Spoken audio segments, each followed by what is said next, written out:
In this video, we will be comparing two popular no-code platforms, Bubble.io and Noloco, so you can decide which one fits your project best in 2025. Noloco is designed for building internal tools and client portals with a simple interface and powerful filtering options. Perfect if you want fast setups with strong user permission. Bubble.io is much more powerful but comes with steeper learning curve. It lets you build fully custom web apps with complex logic, workflows, and database structure. With Bubble, you get total control over design and workflows. You can build almost anything, from SaaS to marketplaces. Noloco offers a middle ground, more customizable than simpler tools like Softer, but not as complex as Bubble. It shines in user management and creating filtered views easily.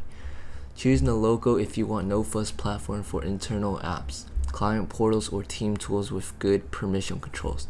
Choose Bubble.io if you need a fully custom web app, product, or marketplace that requires complex logic and flexibility.